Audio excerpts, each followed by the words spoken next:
A man can lose his sight without losing his power, but the day someone dares to see the human being behind the legend, everything changes. By the time the black SUV rolled through the iron gates of Castellano Estate at exactly 8 a.m., every employee had already lowered their voices to whispers. Conversations died the moment the tires touched the circular driveway. Shoes stopped against polished marble floors. Coffee cups froze halfway to waiting lips. Even the grandfather clock in the entrance hall seemed louder than usual as its steady ticking echoed beneath the vaulted ceiling. Vincent Castellano had returned from another business meeting, and although he had been blind for nearly 8 years, no one in the mansion ever forgot who commanded the room. They feared him not because he could see them, but because he somehow always knew when someone lied, hesitated, or hid behind polite words. The heavy front doors opened before anyone received an order. 2 security officers stepped aside while Vincent entered with measured confidence, his tailored charcoal suit immaculate, one hand resting lightly on an ebony cane that barely touched the marble beneath him. He never tapped uncertainly. He counted every step from memory. 23 steps from the entrance to the staircase, 12 more to the study, 7 to the antique desk positioned beneath floor-to-ceiling windows that filled the room with warm morning light he would never see again. The mansion had adapted itself to his blindness years ago, yet everyone inside still treated him as though he were made of fragile glass wrapped in absolute authority. "Good morning, Mr. Castellano. Your schedule is ready, sir. Would you like coffee, boss?" Every greeting sounded identical, polished smooth by fear rather than respect. Vincent answered each one with a simple nod, never slowing his pace. Behind him, staff members quietly released the breath they had been holding. They believed another difficult morning had passed without incident. They were wrong. At the opposite end of the foyer stood a young woman holding a leather portfolio against her navy blazer. Maya Brooks had arrived 15 minutes early for her first day as Vincent Castellano's executive assistant. She had been warned repeatedly during orientation. Never surprise him. Never contradict him. Never touch anything on his desk without permission. Always call him sir. Always remember who he is. The head of household had spoken those rules with such seriousness that they sounded less like workplace instructions and more like survival lessons. Maya had listened politely, thanked everyone for their advice, and memorized none of it. She had spent 6 years caring for her father after diabetes slowly stole his eyesight. Blindness had taught her something most people never understood. The greatest insult was not failing to help. It was pretending a blind person stopped being a person at all. As Vincent reached the foot of the staircase, Maya stepped forward before anyone could stop her. Several employees immediately looked down, already expecting disaster. "Good morning, Vincent," she said with an easy smile in her voice. "Your coffee is getting cold." Silence settled over the mansion with breathtaking speed. Someone quietly dropped a silver spoon onto a porcelain saucer. A housekeeper covered her mouth. One of the bodyguards slowly turned toward Maya with an expression that suggested she had just ended her own career before it had even begun. No one addressed Vincent Castellano by his first name. Not politicians. Not judges. Not lifelong friends. Certainly not a brand new assistant who had been inside the mansion for less than 5 minutes. Vincent stopped moving. His fingers rested motionless on the polished handle of his cane. For several endless seconds, no one dared breathe. Then, instead of anger, his voice emerged calm, steady, and unexpectedly curious. "You must be Maya." The corners of Vincent's mouth lifted just enough to suggest the beginning of a smile, a reaction so unfamiliar that several employees exchanged stunned glances without daring to speak. "Yes," Maya answered calmly. "And you must be the only person in this house who has not had a chance to drink a fresh cup of coffee this morning." Another silence settled over the foyer, but this one felt different. It was no longer sharpened by fear. It was filled with curiosity. Vincent tilted his head slightly as though listening beyond her words. "Everyone else warned you about me," he said. "They certainly tried," Maya replied. "Did you believe them?" She considered the question for only a second. "I believe they were afraid." A faint chuckle escaped Vincent before he resumed walking toward his study. "Come with me." Every employee watched Maya follow him across the marble floor. More than one person quietly whispered that she would not last until lunch. Others wondered whether security would escort her out before the morning meeting even began. None of them understood why Vincent had invited her inside, instead of dismissing her on the spot. The study smelled of cedar shelves, fresh leather, and dark roasted coffee. Sunlight poured through the towering windows, warming the hardwood floor that stretched beneath an enormous desk arranged with mathematical precision. Every folder rested exactly where Vincent expected it to be. Every pin lay parallel to the edge of the desk. Maya noticed the order immediately. Blindness had not made his world smaller. It had made it more deliberate. She placed the steaming coffee beside his right hand without announcing herself. 2 inches forward, Vincent said quietly. She nudged the mug exactly as instructed. Perfect. He reached it without searching. You learn spaces quickly, Maya observed. I had to, Vincent answered. People assume blindness creates chaos. I prefer discipline. Maya looked around the room. Discipline is useful. Isolation is expensive. Vincent slowly lowered the cup before taking another sip. Interesting choice of words. She smiled to herself. My father lost his eyesight when I was 16. At first, everyone rushed to help him. Then they stopped asking what he wanted. They started deciding for him. Within a year, he no longer felt like the head of our family. He felt like a project. Vincent remained silent, but his fingers tightened almost imperceptibly around the porcelain mug. Maya continued arranging the morning schedule. He hated when people spoke louder because they thought blindness meant deafness. He hated when strangers grabbed his arm without asking. Most of all, he hated when people became afraid to disagree with him. Vincent leaned back in his chair. Your father sounds stubborn. He was. Thankfully. Did he recover? Maya lowered her eyes for a brief moment. No, but he taught me something before he passed away. He said, do not treat me like a blind man. Treat me like your father. Those words lingered between them far longer than either expected. Outside the study, staff members moved quietly through the hallway, pretending to work while secretly hoping to hear raised voices that never came. Instead, they heard something they had not heard from Vincent Castellano in years. Genuine conversation. Not commands. Not reports. Conversation. Vincent finally broke the silence.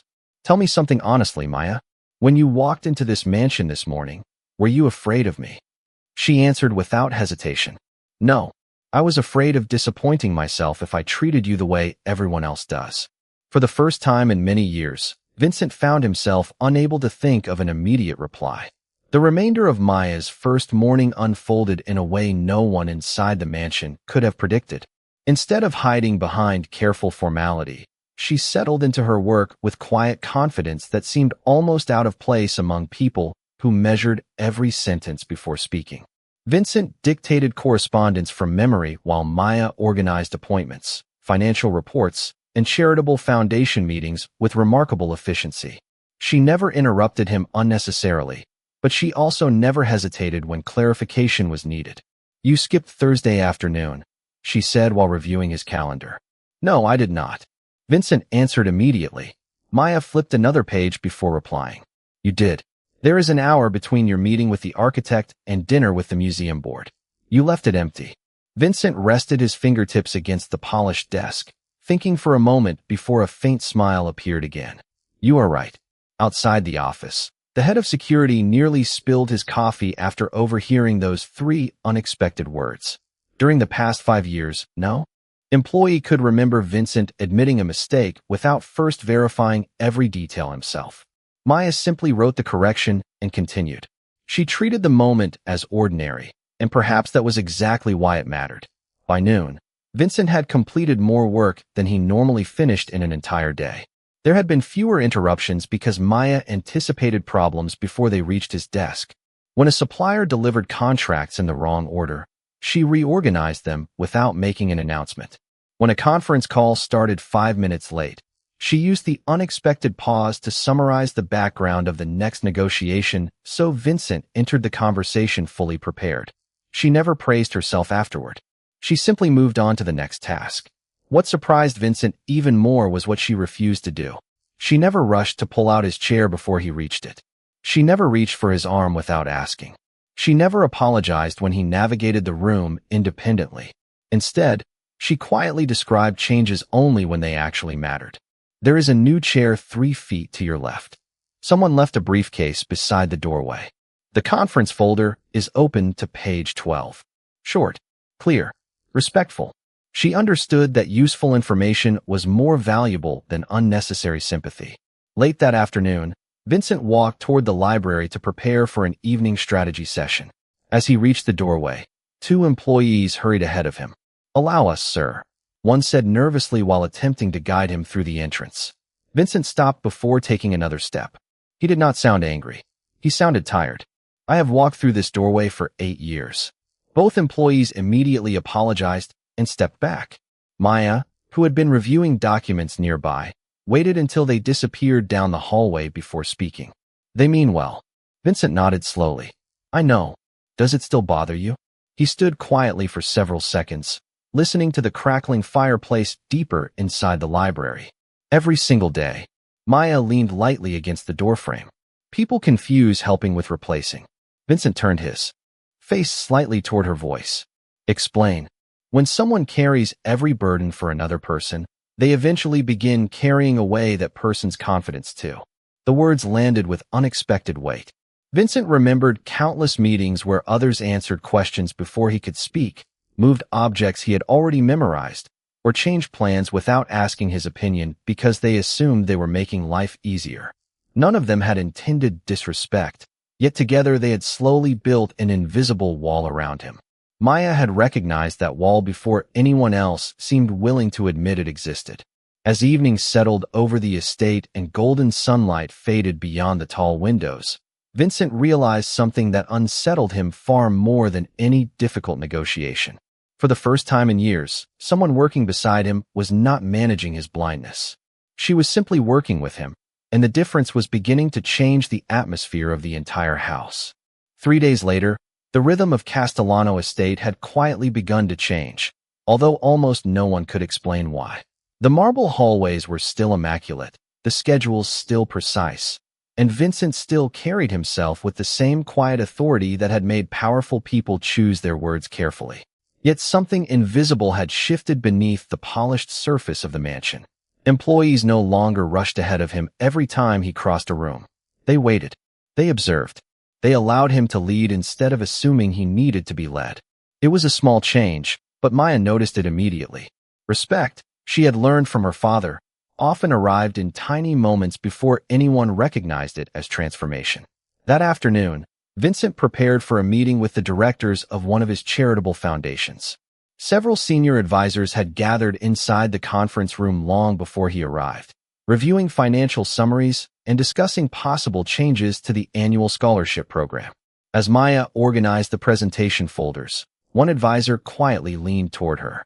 "When Mr. Castellano asks about the budget adjustments, simply tell him everything has already been approved. It will save time."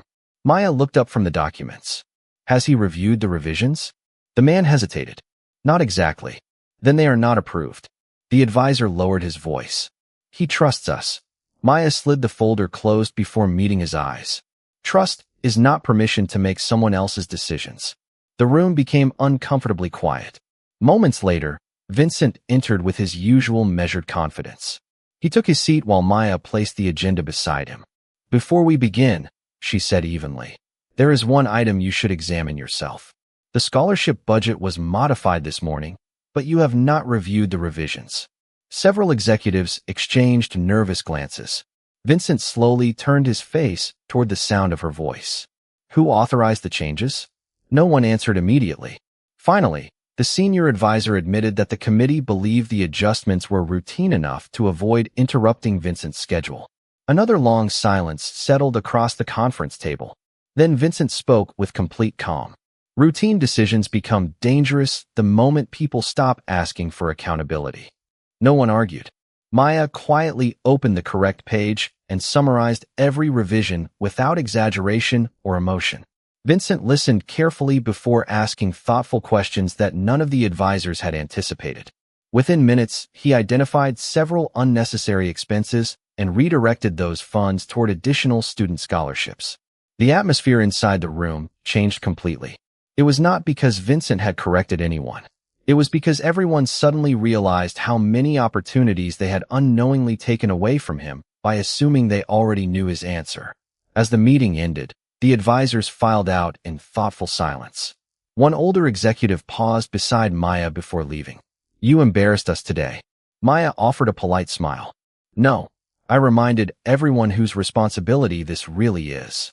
When the door closed, Vincent remained seated, lightly tracing the edge of the conference table with his fingertips.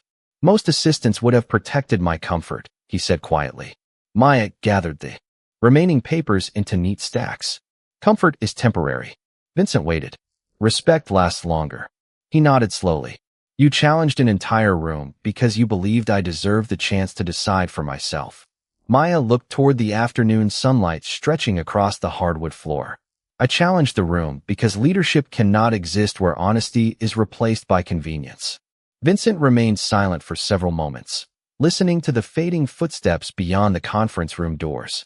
Somewhere deep inside, a truth he had ignored for years became impossible to dismiss. His blindness had never been the greatest obstacle in his life. The greatest obstacle had been the quiet habit of everyone around him deciding what was best before ever asking what he wanted. The following morning began with an unexpected invitation. Vincent decided to hold his weekly leadership meeting in the estate's glass conservatory instead of the formal conference room, a place where sunlight poured across stone pathways lined with olive trees and flowering orchids. Although he could not see the changing colors, he enjoyed hearing the fountain at the center of the room because its steady rhythm helped him think. One by one, department heads arrived carrying reports and carefully rehearsed updates. Maya placed every folder in the same order Vincent preferred before quietly taking her seat beside him. The meeting progressed smoothly until the discussion turned to a community education project the foundation had promised to support. Every report claimed the program was ahead of schedule. Every budget appeared balanced. Every executive described the project as an unquestionable success. Vincent listened without interruption, but Maya noticed something everyone else had overlooked. One page inside the financial summary listed construction expenses for classrooms that had not yet received final permits. Another report referred to volunteer programs that were still marked as pending in the county records she had reviewed the previous evening. The numbers sounded polished. The details did not. Vincent folded his hands together after the final presentation. Is there anything else I should know? The room remained perfectly still. No one spoke. Maya glanced once more at the documents before calmly breaking the silence. Yes. Every head turned toward her. One executive looked almost alarmed. The reports are organized well, Maya continued, but they do not all describe the same reality. A nervous laugh escaped someone near the far end of the table. I am sure you misunderstood the paperwork. Maya gently slid 2 folders side by side. Page 14 says the permits are complete. Page 27 says inspections are scheduled for next month. Both statements cannot be true. The room became so quiet that the gentle splash of the fountain suddenly sounded louder than before. Vincent slowly turned toward Maya. Are you certain? I checked the county filings before breakfast. Another executive quickly responded. We intended to update those numbers later this week. Maya answered without raising her voice. Then today's report should have said that. No accusation. No embarrassment. Only the truth. Vincent remained silent for several thoughtful moments before speaking. Please bring me every original document connected to this project. I would like to review the complete timeline. No one argued. As employees quietly left to retrieve additional files, Maya remained seated, watching the morning light dance across the glass ceiling. Vincent finally spoke once they were alone. Most people would have remained silent to avoid making others uncomfortable. Maya smiled gently. Temporary comfort often creates permanent problems. Vincent rested both hands on the smooth wooden table. Were you worried that I would disagree with you? Of course, she admitted. Then why speak? She answered almost immediately. Because respect means trusting you with the truth, even when the truth creates extra work. Vincent lowered his head slightly, reflecting on words he had rarely heard during years surrounded by carefully managed conversations. He realized that nearly everyone in his world had been trying to protect his confidence by filtering difficult information before it reached him. Maya was doing something entirely different. She trusted his judgment, enough to let him carry the full weight of every decision. In that quiet moment, while the fountain continued its gentle rhythm beneath the morning sun, Vincent understood that honesty was not challenging his authority. It was restoring it, one conversation at a time.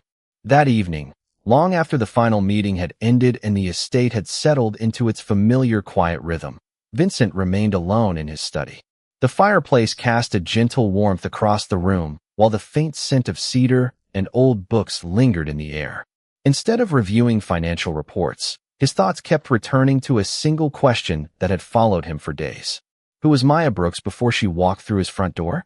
He pressed a discreet button beneath his desk, and within moments his longtime chief of staff, Daniel Mercer, stepped inside. You wanted to see me? Vincent nodded. Tell me about Maya. Daniel hesitated. Her employment records? Everything that can be verified. Daniel understood the request immediately. Within an hour, he returned carrying a neatly organized folder. Vincent listened carefully as every page was read aloud. Maya had earned excellent recommendations from every previous employer. She had never left a position under questionable circumstances. She volunteered on weekends at a neighborhood literacy center where she helped adults prepare for high school equivalency examinations. She had also spent nearly 7 years caring for her father after his eyesight gradually disappeared because of complications from diabetes. Daniel paused before reading the final page. There is one personal reference included. Vincent leaned forward slightly. Go on. Daniel unfolded a handwritten letter from the director of the community center. It says that Maya never introduced herself as a caregiver. She always introduced herself as her father's daughter. The director wrote that she believed dignity begins with the names people choose for one another. The room grew quiet. Vincent rested both hands against the smooth surface of his desk as those words settled into his thoughts. He remembered the very first morning she had greeted him simply by his first name. At the time it had sounded almost reckless. Now it sounded intentional. She had not ignored his position.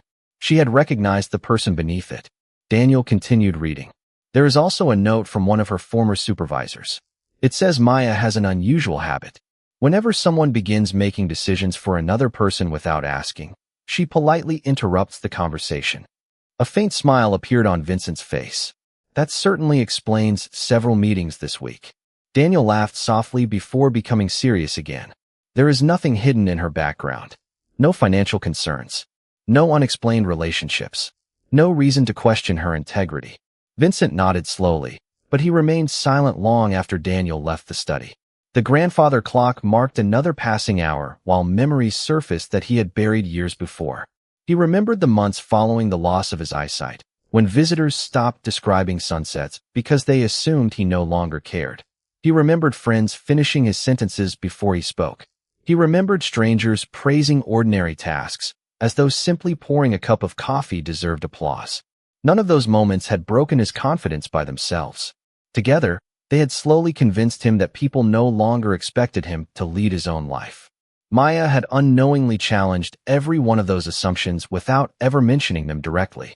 The next morning, as sunlight filtered through the tall windows of the breakfast room, Maya arrived carrying the day's schedule and a fresh cup of coffee. Before she could begin reviewing appointments, Vincent spoke first. Your father taught you well. Maya looked genuinely surprised. You looked into my past. Vincent nodded without apology. I needed to understand why you treat me differently. Maya smiled with quiet warmth. It is actually very simple. Vincent waited. My father used to tell me that blindness changes how someone experiences the world. It does not change who they are.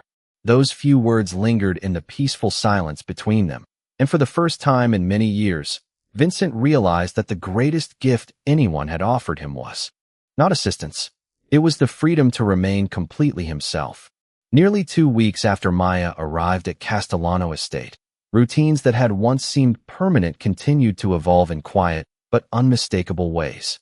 Morning briefings were shorter because people had begun speaking honestly instead of rehearsing perfect answers. Meetings ended with clearer decisions because Vincent insisted on reviewing original information rather than polished summaries. Even the atmosphere throughout the mansion felt lighter, as though invisible pressure had slowly lifted from every hallway. Yet lasting change has a way of revealing challenges that comfort once concealed. Late one Friday afternoon, Vincent and Maya left the estate to visit the community education center supported by the Castellano Foundation.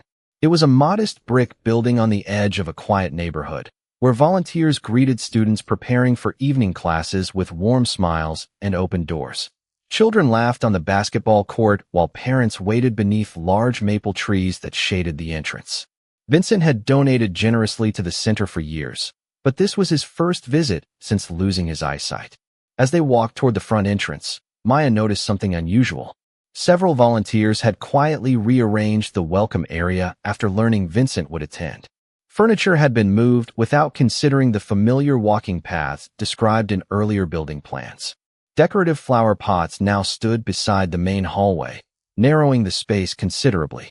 Large display boards had also been placed near the entrance to create what organizers believed would be a more impressive presentation. To most visitors, the changes appeared harmless. To someone navigating confidently through memory and careful orientation, they created unnecessary obstacles. Maya slowed her pace. "Vincent," he turned slightly toward her voice. "Yes. The entrance has been rearranged since the last floor plan you reviewed." One volunteer immediately stepped forward. "Do not worry, sir. We will guide you." Maya answered politely before Vincent could respond. "Thank you, but a simple description will help." "More." The volunteer hesitated. "There are flower pots about 4 feet ahead and display boards on your right." Vincent smiled faintly. "That is exactly what I needed." With calm, measured steps, he adjusted his direction naturally and continued forward without anyone taking his arm. Several volunteers exchanged surprised glances. Inside the center, the director greeted them warmly before beginning a tour of newly renovated classrooms. As the group walked through the building, Maya noticed another detail everyone else had missed. Emergency exit signs had recently been replaced, but temporary storage boxes had been stacked beneath one of the marked doorways while supplies waited to be unpacked. The boxes did not block the exit completely, yet they narrowed the passage enough to create unnecessary difficulty during an emergency evacuation. Maya quietly mentioned the concern to the director. The woman stopped immediately before looking toward the maintenance supervisor. He examined the hallway and sighed with embarrassment. "I walked past those boxes 3 times today," he admitted. "I never noticed how much space they were taking." Within minutes, the hallway was cleared. The director thanked Maya repeatedly, explaining that dozens of families used the building every week. Vincent listened carefully before speaking. "You did not notice because you expected everyone to experience the room exactly as you did." The director nodded thoughtfully. She noticed because she asked how someone else would experience it. As they prepared to leave, the afternoon sun bathed the courtyard in warm golden light while children continued laughing nearby. Vincent paused beneath the shade of the maple trees before quietly turning toward Maya. "Today you did not protect me from the world." Maya smiled gently. "No." Vincent's expression softened. "You helped the world become a little better prepared for everyone." For a long moment neither of them spoke, but the peaceful silence between them carried a truth that reached far beyond one community center. Genuine kindness was never about taking control of another person's life. It was about removing the unnecessary barriers that prevented them from living it with confidence. When Vincent returned to Castellano Estate after the visit to the community center, he carried something home that no one could place inside a ledger or measure on a balance sheet. For years he had believed leadership meant having the strongest voice in every room. Now he was beginning to understand that real leadership often began with the willingness to listen. The change was subtle at first, almost invisible to anyone who did not know him well. Instead of ending meetings the moment decisions were made, Vincent remained seated for a few extra minutes, inviting questions that previously would have remained unspoken. Employees who once lowered their eyes out of habit slowly began looking toward one another before speaking, realizing they no longer needed to compete to deliver the safest answer. Maya noticed the difference without mentioning it. She understood that lasting transformation rarely announced itself. It simply became part of everyday life. A week later, Vincent called for a gathering unlike any the estate had hosted before. Department heads, household staff, foundation directors, drivers, assistants, and security personnel all assembled beneath the vaulted ceiling of the main hall. Some assumed new policies were coming. Others expected another review of operational procedures. Maya quietly stood near the back of the room, holding a notebook she never needed to open. Vincent stepped forward with his familiar composure, resting one hand lightly on his cane before addressing the room. "For many years," he began, "I believed everyone here respected me. The room remained completely silent. Recently, I realized many of you were simply trying not to disappoint me. No one moved. No one interrupted. Vincent continued with the same calm honesty that had slowly become his new habit. Fear may produce obedience, but it never produces trust. From this day forward, I expect something different. Several employees exchanged uncertain glances.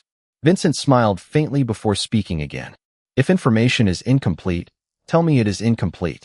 If you disagree with one of my decisions, explain why. If you believe I have overlooked something important, I expect you to say so. A senior manager slowly raised his hand. Even if it means correcting you? Vincent answered without hesitation. Especially then. The words settled across the hall with remarkable weight. Maya watched faces that had once appeared permanently guarded begin to soften with cautious relief. The housekeeper who had worked at the estate for almost 20 years smiled quietly to herself.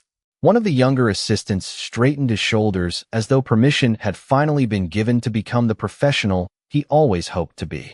After the meeting ended, employees lingered instead of rushing back to work. Conversations filled the marble corridors, not with gossip, but with thoughtful discussions about how they could improve long-standing routines. Small ideas that had remained hidden for years suddenly found voices. The atmosphere inside the estate felt warmer than the autumn sunlight pouring through the tall windows. Later that evening, Vincent and Maya stood together on the wide terrace overlooking the gardens. A gentle breeze carried the scent of freshly cut grass and blooming roses across the stone walkway. Vincent broke the comfortable silence. Do you know what surprises me the most? Maya looked toward him. What is that? He smiled with quiet gratitude. You never tried to change who I was. Maya folded her hands together. That was never necessary. Vincent turned his face toward the sound of the fountain below. Then what did you change? Maya answered with the same steady sincerity that had guided every conversation since her first morning at the estate. Only the distance between the man everyone respected and the man very few people truly knew. Vincent remained silent as those words settled into the evening air, realizing that the strongest walls in his life had never been built from stone or steel. They had been built from assumptions, and one honest voice had quietly begun taking them down, one conversation at a time. Autumn arrived quietly at Castellano Estate, painting the gardens in shades of amber and gold that Vincent could no longer see, but somehow seemed able to feel whenever the cool afternoon breeze drifted across the stone terrace. Months had passed since Maya first walked through the front doors carrying nothing more than a portfolio, quiet confidence, and a simple belief that every person deserved to be treated with dignity. The estate itself had become a reflection of that belief. Conversations were honest.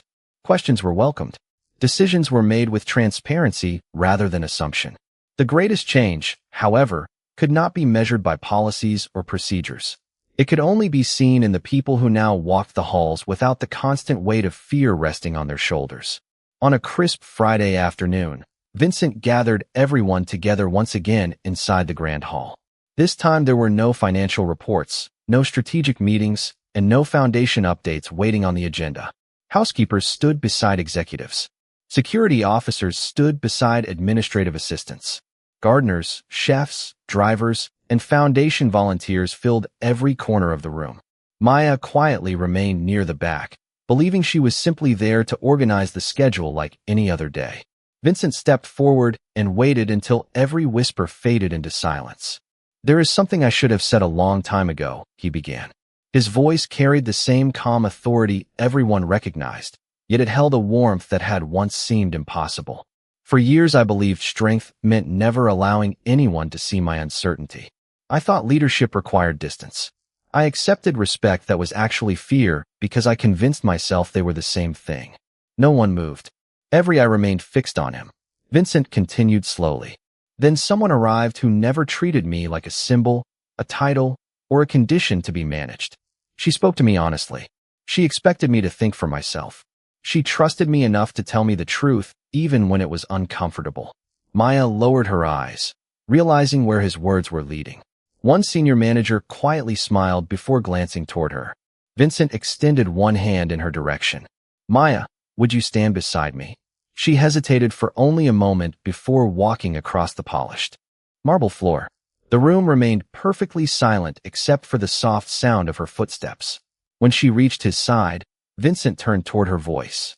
"Someone recently referred to you as my assistant." A few employees remembered the moment immediately. Vincent smiled gently. They were mistaken. He paused before speaking the words that would remain with everyone present long after that afternoon ended. "You are the first person in many years who reminded me that before I was trusted with responsibility, before I carried influence, before anyone called me boss, I was simply a man." A quiet stillness settled across the hall. Several employees blinked away unexpected tears while others lowered their heads, reflecting on how often they had confused admiration with fear and assistance with control. Maya smiled softly before answering with the same humility that had defined every conversation since her first day. "You already knew who you were, Vincent. You only needed someone willing to speak to that person again." No applause followed. None was necessary. The silence itself carried more meaning than words ever could. In that moment, every person inside Castellano Estate understood that dignity is never created by wealth, position, or power. It is revealed when one human being chooses to see another exactly as they are. And on that unforgettable afternoon, the man who had once lived behind walls built from fear finally discovered that the brightest kind of vision has never depended on eyesight at all. It begins the moment someone chooses respect over assumption, truth over comfort, and humanity over status. And that day, everyone in the room remembered what dignity truly looks like.